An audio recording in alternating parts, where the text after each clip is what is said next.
Welcome to Indie Beacon Radio, where creative souls can find help in marketing their creations. You can send questions for each show on Twitter using the hashtag IndieBeacon. Now sit back and enjoy learning about our guest for this show. This is Charlotte-Canion, author of the book You Have to Laugh to Keep from Crying, How to Parent Your Parents. And I'm the host today. Today we will be speaking with Dawn-husted, and her latest release is Touch of Darkness. Dawn, did I say your last name right? You did. Well, everybody says it wrong. It's Husted. However, Husted. I mean, okay. It sounds like Husted, and you said it closer than anybody else. So, well, tell us a little bit about yourself. Well, I'm a Texas author. So let's say I've been writing for the past 8 years, but I didn't start publishing indie-wise until about 2013. And I had written a few stories before that, but they were absolutely terrible. I think I still have them somewhere. I'll never throw them away, sure. But so dystopian, back then, was it, I don't know if Hunger Games was big back then. I believe it was.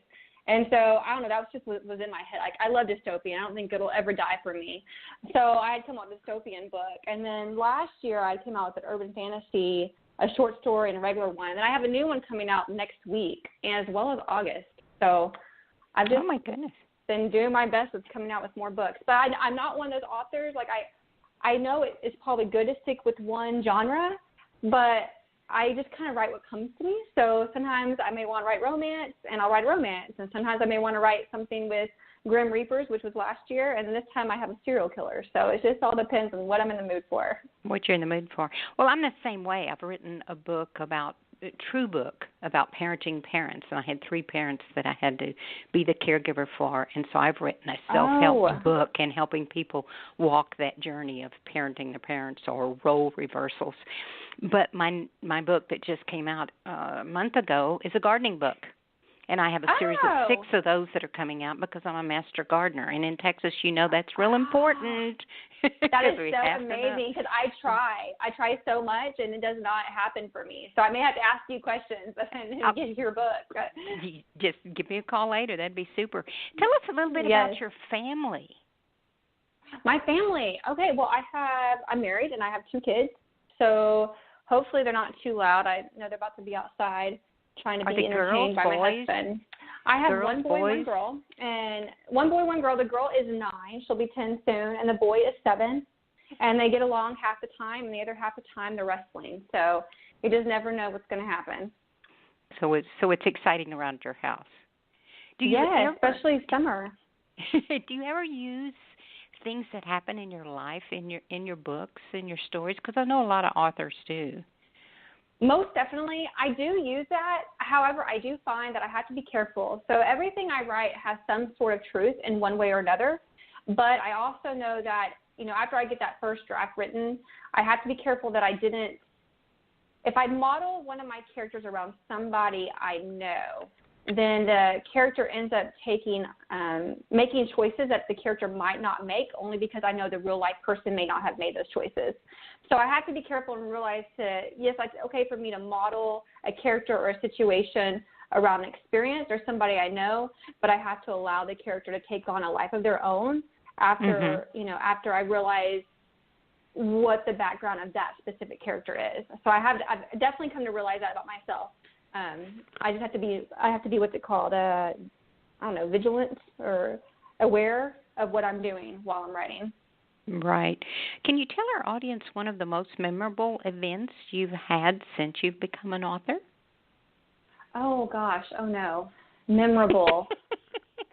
Well, if you got one, you probably had many.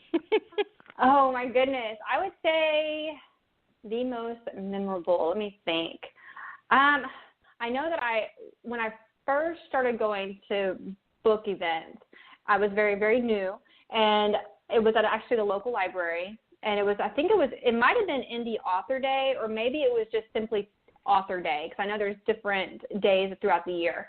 Anyways, I was at this event, and I got to sit down with other, teens, so I write for teens, however, adults like my books as well, and just sit with them and chat about books, and it was so much fun. And I remember sitting next to this one girl who had a graphic design background, and so she had all this really great not memorabilia, but I guess marketing material, and I never knew how much goes into book writing. And as you know, it's not just writing books, but you're promoting your books and you're trying to get the word out to other people. I guess to me that's memorable because it was my first real time out in the field per se.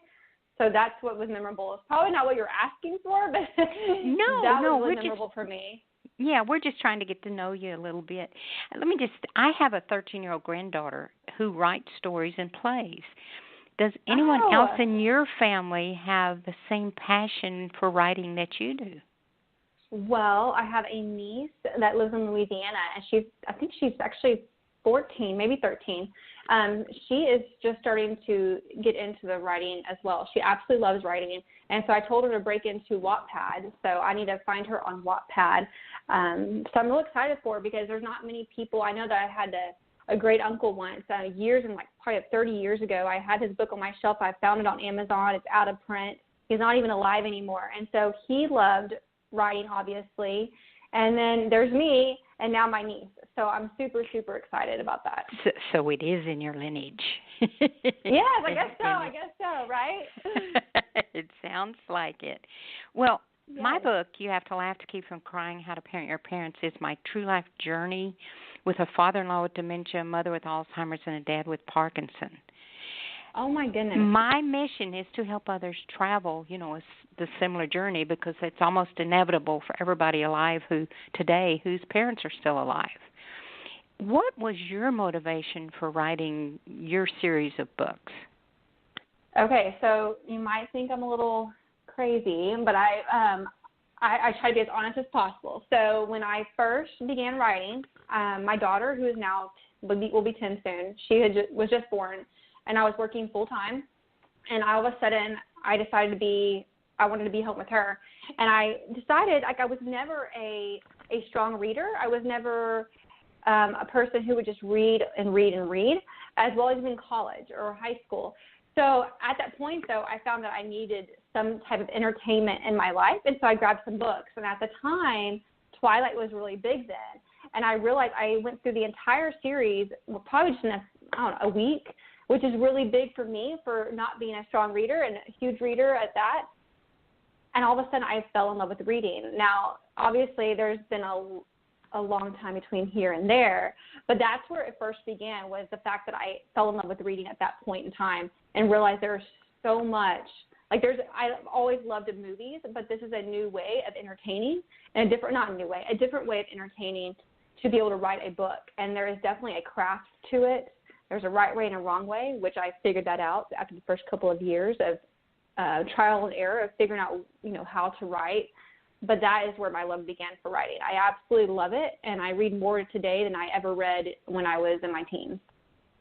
That's interesting because I just thought of, why is it that writers love to read? Have you quite figured that one out? I guess for me, it's almost like a personal, I know it takes longer to read.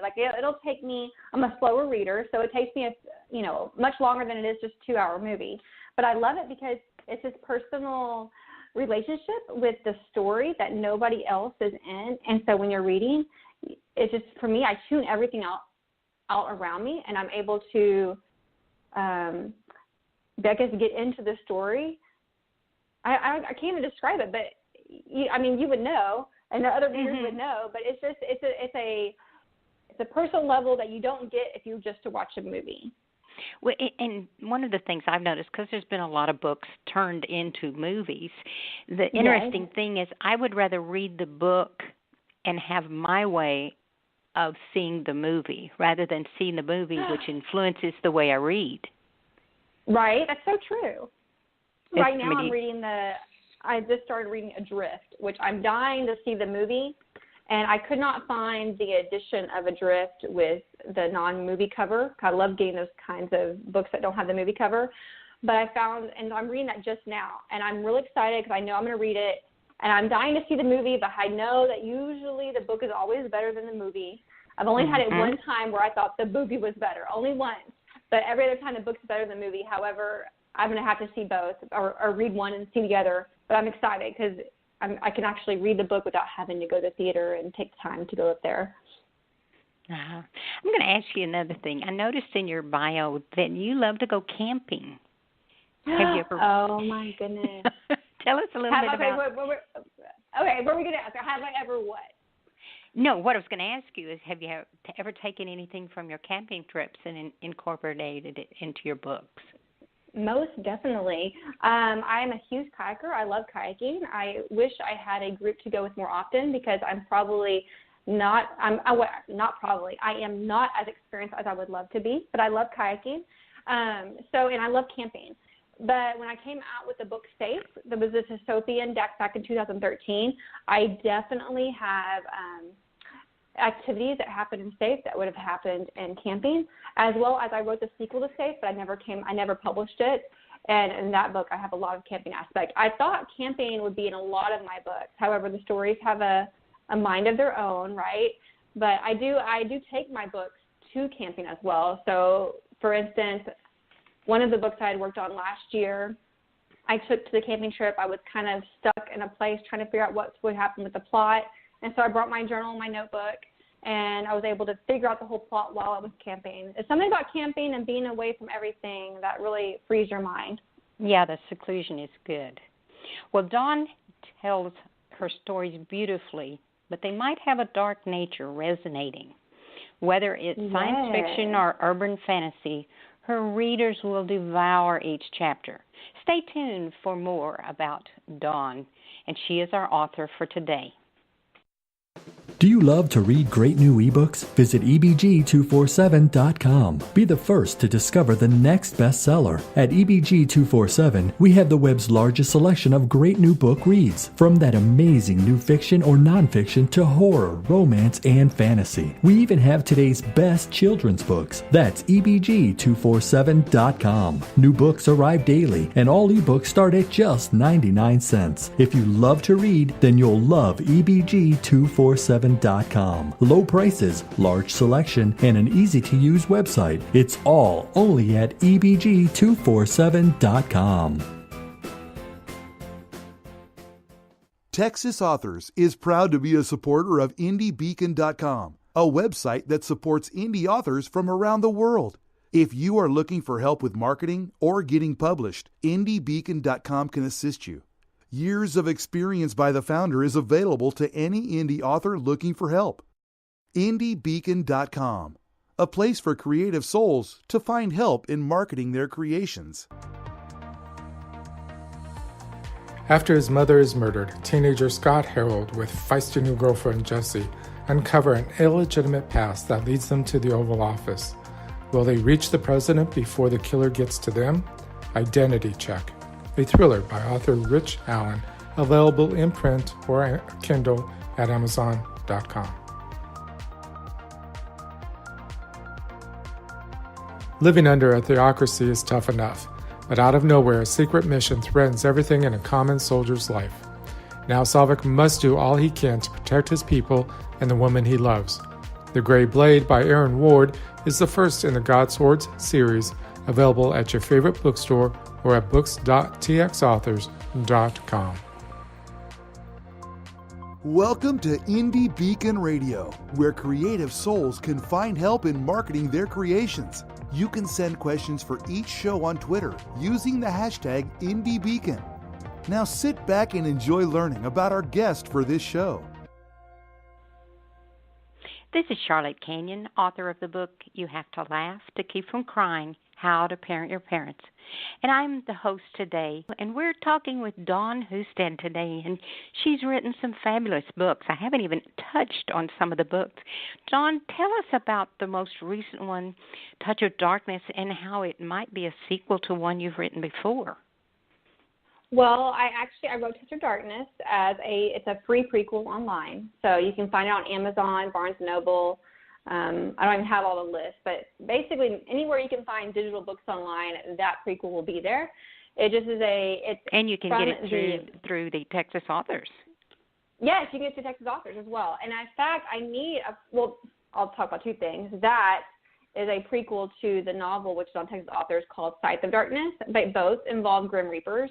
So if you love like a realistic fiction that has a supernatural feel, for fans of, let's say, Hush Hush, which I absolutely love that series, as well as Mortal Instruments, that type of a feel, the same audience will like those books. But I am coming out with a new one that I have not put on Texas Authors yet, but I will. So it will be on Texas Authors. It's coming out next week.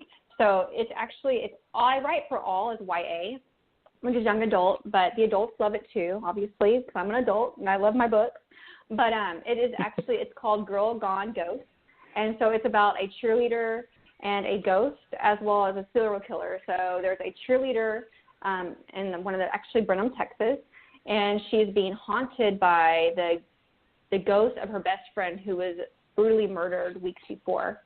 And in order to stop being haunted, she has to find the killer. It's one of those books with an unreliable narrator, so you don't quite know exactly who the killer is until the very end. But I read what was called We Were Liars, and that's the same book that's with the unreliable narrator, to find out how that author constructed her book to where you were given so much information so that the reader did not feel they were lied to, but that they got the whole truth at the very end. And so I was really excited to write this book. And that comes out, like I said, next week. But one of my other passions, though, is to help other writers. So when I first started, since I did not have a writing background, I had no idea about what genres were, what categories were, why genres and categories mattered with the book, like the length of the book that you write, or that your protagonist needs to be a certain age that your audience is. I had no idea about all of this stuff. And so what I found that is I had a bunch of friends and other people ask me how to write, and in return I would say, okay, you need to go buy this book and buy this book and buy this book, look at this website, gather all the information, and that's how you write your book, you know? And so what I decided was I needed to come out with something of my own that could give a step-by-step process to those people who had absolutely no writing background, so they would be able to start in a better place and hopefully end with the first draft of their book. And so that one's coming out in August, and I have a website that was devoted to it, or that is devoted to it. It's called awordywomensguide.com. So if you go to that website, you'll be able to find out all about that book. So that's one of my other passions, is to help other writers. Oh, very good. And I noticed you have a blog as well. Can you tell us what kind of tidbits you give on your blog? I do have a blog. I named it the Writing Tidbits. It used to be called the Indie Tidbits, but what I found was that the Writing Tidbits, whether you're an independent author or whether you're a traditionally published author, the writing process is very similar. You have to go about coming out with a book, or coming up with a story the same way. So on that website, it's actually on my website, dawn-husted.com, you can find out all sorts of tidbits about the writing process as well as the marketing process. But my plan is to come out with all of what's on that blog as well as much more on the awordywomensguide.com, because I really would like to have all of my writing tips in one place, and that's the website that I would like to have it be on. Okay. Now, don't you have another book out there that you haven't mentioned? I do. I have, there's Safe, which is a dystopian, and there's Scythe of Darkness, which is the Grim Reaper novel last year, and there's Touch of Darkness, which is the short story prequel that's free. The Girl Gone Ghost comes out next week, and then A Wordy Woman's Guide for Writing a Book comes out the month after. So those are the 5 books that I have out right now. Oh, you're really on a roll now, writing all of this at the same time.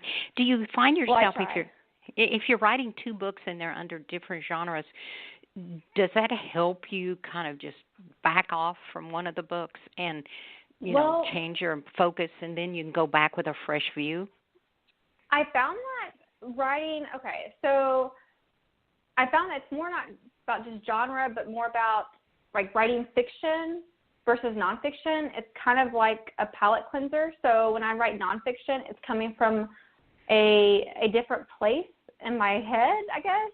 And then when I'm writing fiction, it's coming from a different place. So I can write the fiction and I have that done. And then when I'm wanting a break, I can write the nonfiction. It's just, I don't know how it works, but the 2 different ways of writing come out differently from my head. It helps clean the other one. Yeah. Well, when I write stories or write one of my speeches for one of my audiences, I always want them to laugh and cry. Is there places where you, because we've been talking about the Grim Reaper, are there places where you can make your audience or your reader laugh in your books? Oh, yes. I have a comical character as Sight of Darkness, and he comes across, he's the one that brings the light into the darkness. So there's a Grim Reaper, so obviously there's death involved. And so the side character brings the light. But at the very end of the book, I won't say exactly what happens, but I know I even cried, and I am not a crier, but I even cried because, somebody does die at the very end, and you don't know who that it's going to be until you read it. But I do love to balance. I love playing with the emotions of being really happy, then all of a sudden being really sad, or everything going well, and then all of a sudden everything falling apart. I feel like if you can get those emotions right in the reader, you have them hooked because they love the roller coaster as well. So your plan. It seems like you've got a journey here where you're going to have all kinds of prequels to your books. So you may be one of those serial writers who we will follow forever because her character. Well, now, do you have a main character in all of these that kind of tie together? They're all very different. The dystopian is a standalone. I did come out with a sequel, but I did not publish it. Not come out. I wrote a sequel, but I have not published it. So that's a standalone. They all tie up at the very end, but leave something open in case there's a sequel. Sight of Darkness is a book 1. My plan is to come out with the book 2, but I have not done that yet. I've written about half of it. But the one that's coming out next week, that's a standalone. I have a feel like I know series do well, and so my goal is to write a series for Sight of Darkness, but I also love standalones because it gives me the freedom to jump from one genre to another, and all the characters are different, and I really like that. Mm-hmm. I had an idea to write a romance. I just haven't written it yet, but I whatever, I know you can't write just what you're feeling, but what I'm feeling at the time is what I plot, and then I make myself sit down and write it. So none of the characters go together except for that prequel, Touch of Darkness and Sight of Darkness. Yeah. No, that's an interesting scenario how you do yours, and you go back and forth, from your different books. I know, it's a little crazy. Well, I go from gardening to, and I'm actually writing another book, and my first book that's come out is actually out in Hollywood right now, and there's producers looking at it. Yes, it may end up being something with the parents? Yes, it may be something like for a Hallmark, and kind of the way they led it to me was they've given me a scenario of they want the daughter to be the narrative, kind of like a notebook. Yeah. Where she's narrating, kind of the story in the past and, why she did this and why they did this and, kind of. I think that's wonderful. So that intrigues me because I love the book. Have you ever thought about any of your books being made into movies? I've thought about it, but I feel like it's one of those dreams that maybe one day it'll happen, but I have not gone that direction. I would love to. Hey, I'm open for it. If anybody's listening, you're more than welcome to make my books into a movie. I'll take it. I won't say no, but I would love that. I've been telling you, yours reminds me of, absolutely love reading and watching. It's like I don't even know how they're described, but it's a romance. It's also a drama, and it feels very real. And like it could just be your friend. Like it just feels like there's nothing hidden. It's very honest, and I love those kinds of movies and books. But you like the suspense too. I do. I love the suspense. I have to say, I had to have the suspense. I gave The Girl Gone Ghost to, I think it was about 40 ARC readers. So I'm waiting for them to post reviews for the book that released next week. But I'm telling you, my favorite part is hearing from them when they say, I had to turn the page because I didn't know what was going to happen. I was on the edge of my seat, wondering if somebody is going to die, who the killer was. And I absolutely love that. Like my tagline for that book is, who killed Magnolia? Because that's the girl that's dead in the book. And I absolutely love that. I'm just so excited. I cannot wait to get it in readers' hands.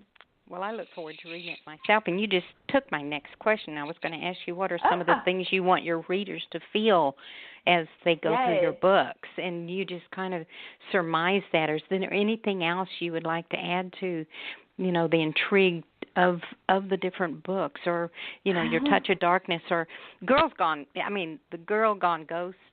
Is that what it's called? Girl Gone Ghost? Yes, Girl Gone Ghost. You're absolutely that right. intrigues me. A cheerleader. You've got a cheerleader and a ghost.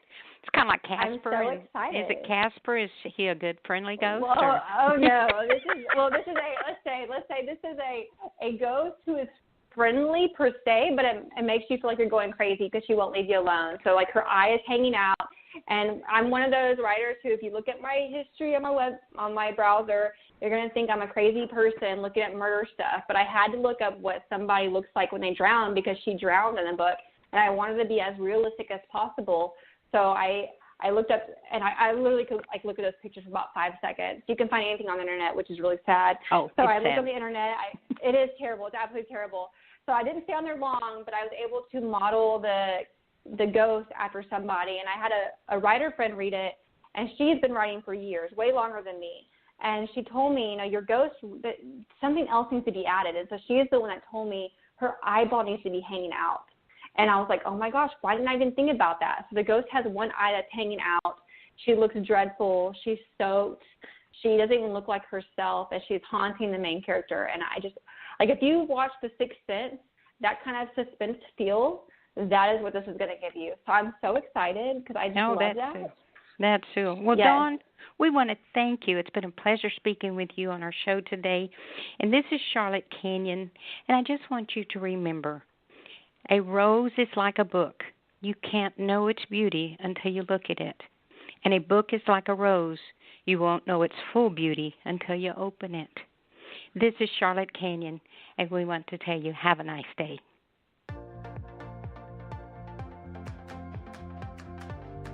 Gatekeeper Press is a full-service publishing house and distribution aggregator that prides itself on offering the highest quality self-publishing services in the industry.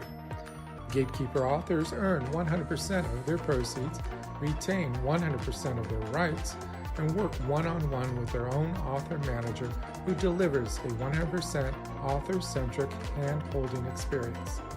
In addition to working with individual authors, Gatekeeper Press works behind the scenes for publishers of all sizes, and due to its efficiency and quality, also white labels its service to other self-publishing companies. Gatekeepers Press' mission is to open the gates of the book publishing world by offering the highest quality services at affordable prices. To learn more or to read some of the testimonials, go to gatekeeperpress.com.